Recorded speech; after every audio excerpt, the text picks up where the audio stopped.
I want to start out by introducing you to Ruby on Rails. The first thing you need to understand is that Ruby on Rails is made up of two parts, Ruby and Rails. And it will be important to understand the difference and to keep them straight in your head. So what is Ruby? Ruby is an object-oriented programming language.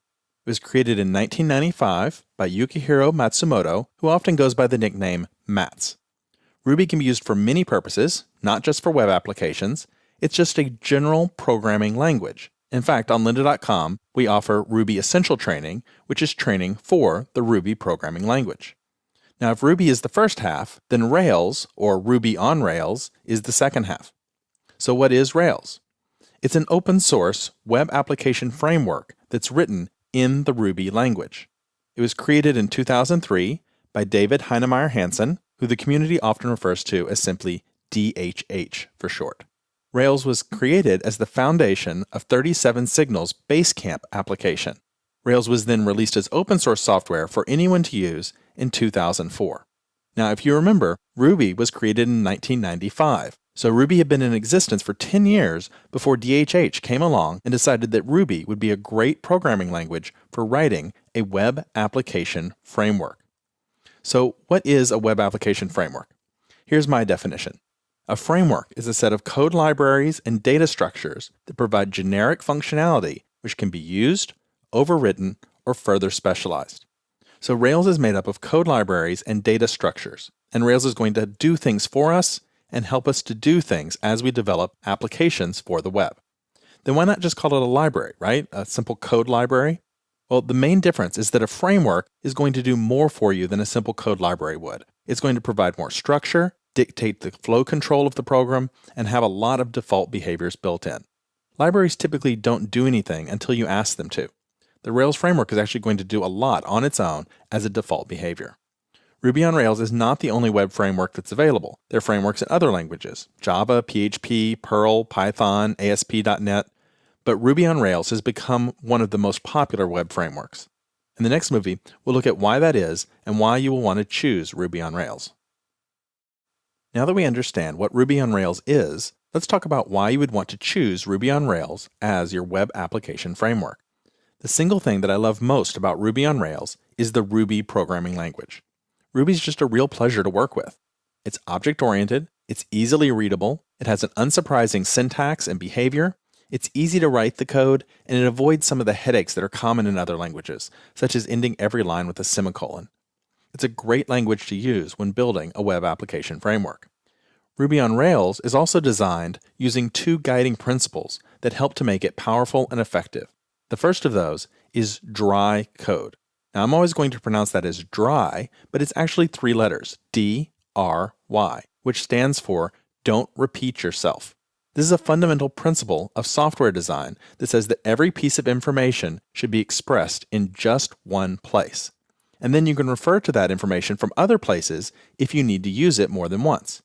And it makes sense that the easiest code to maintain is going to be dry code, because duplication can lead to inconsistency, can make our code unclear, and can make it harder to maintain and update. So if we follow the dry principle, we're going to end up with concise, consistent code that's easy to maintain. And Rails was built using that very same principle. And because of the way that the framework is structured, Rails is going to encourage us to follow that same principle when we write our code. A best practice for working with Rails is going to be to continually ask ourselves, is our code dry? It's a good habit that we want to encourage. The second guiding principle of Rails is convention over configuration. Rails is built using sensible default choices for everything. Those default options are what we'll use unless we override those defaults with our own choices. That means we only need to specify the unconventional aspects, the things that are different for our code. That speeds up development a lot because most of the time we can sort of ride on those defaults to get most of the way there. And then we only have to write code for the things that are different. Having default code that we can use also gives us less code to maintain as well.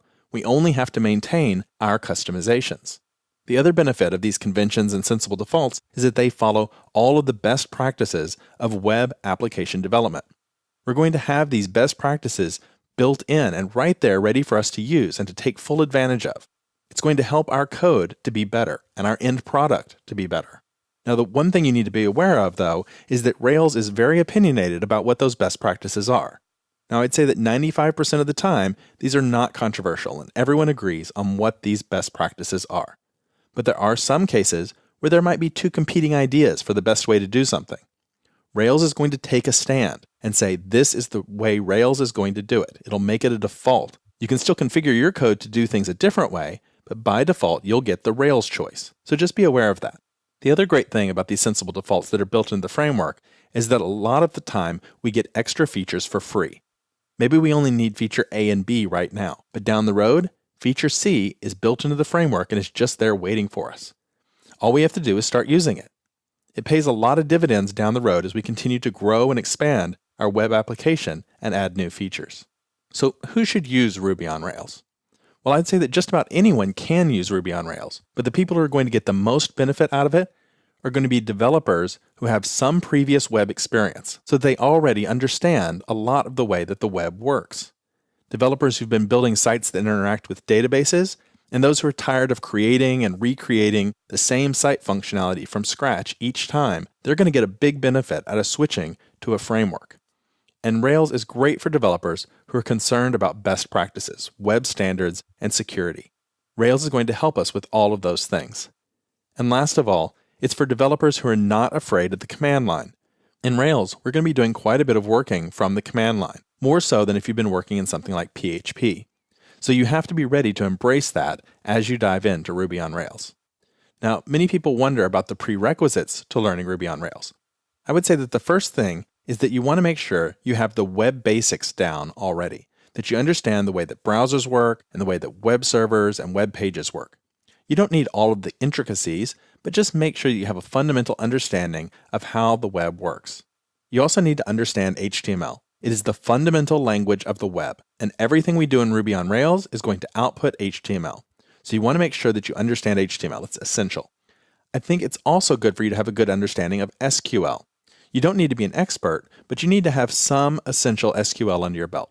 Even though Ruby on Rails is going to write a lot of the SQL for you, the concepts are still going to be present, and it's important to have an understanding of what it means to join two tables together using a foreign key. So SQL is going to help you a lot. Now, if you don't have that already, don't worry. We will cover some of those basics as we go along. I would also recommend that you learn CSS and JavaScript. They're not essential, and you can certainly develop in Ruby on Rails without having either one of them, but they enhance the experience and make your sites better. But the biggest prerequisite is that you should learn Ruby. Now, you don't have to stop and run off to learn Ruby before you take this course. You can absolutely dip your toe in the water by taking this training and then go improve your Ruby skills later on. It's sort of like how you can have a nice visit to another country without actually speaking the language fluently. But if you're going to live there, to work there, to dive deeper into the culture, then you have to take the time to really learn the language of the country. That's the same way here. We can get started with Ruby on Rails without knowing Ruby and get around just fine. We'll have a perfectly nice visit, and I'll help guide you. But if you really want to get the most out of Ruby on Rails, then you will want to learn Ruby. It's the foundation of everything that we do in Rails. In the last movie, I told you that Rails is structured in such a way that it helps us to write dry code. Remember, dry stands for don't repeat yourself. In this movie, I want us to take a closer look at the MVC architecture that Rails uses. It's a fundamental aspect of Rails that's important to understand right from the start. So we have M, V, and C. The M stands for model, the V stands for view, and the C stands for controller. The model refers to the data objects that we use. It's the object-oriented approach to design. Many things can be objects in our models, but the data in our database will be the most common type of object that we'll put there. The view is the presentation layer. It's what the user sees and interacts with, essentially the web pages, the HTML, the CSS, and the JavaScript. The controller processes and responds to user events, such as clicking on links and submitting forms. The controller will make decisions based on the request and then control what happens in response. It controls the interaction with our models and with our views. Let's take a look at a couple of diagrams that I think will make this clearer. First, let's take a look at basic web architecture. This is a non-MVC architecture. We have a browser that interacts with a web page. Of course, there's a web server sitting in between them, but this is a simplified view. This web page might have lots of code that makes decisions and finally outputs something back to the browser. And if it's database enabled, it can interact with the database pull information out, and then return that back to the browser. But the code to do all of these things is in one page, a single long script. The MVC architecture breaks that single page up by function. The browser communicates to the controller, which contains only the code involved in making decisions about what should happen based on that browser request.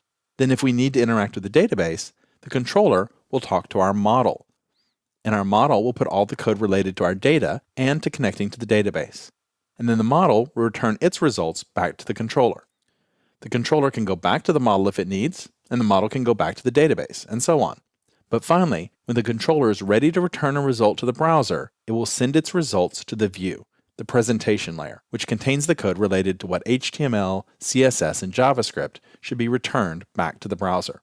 Essentially, we've just taken that one single web page and broken it up based on its function into the controller, the model, and the view. The controller handles decisions, the model handles the data, and the view handles presentation. Rails is built using this MVC architecture, and we want to try and follow this architecture and keep our code in the right places. Decision code goes in the controller, data code goes in the model, presentation code goes in the view. Rails actually has names for the code libraries it uses for these three parts. It calls the controller action controller, and the view action view, and the model is active record. Notice that that's active record, not action record, like the other two. Those names will become familiar as we work with Rails. We're going to be accessing parts of active record when we write code in a model. Rails also packages together action controller and action view as action pack. So if you ever see the term action pack, it's just action controller and action view grouped together as one thing. They're very closely related. So keep this MVC architecture in mind as we continue to work. We'll come back and look at this diagram periodically. It will help you to understand how Rails structures things and where we should be putting our code.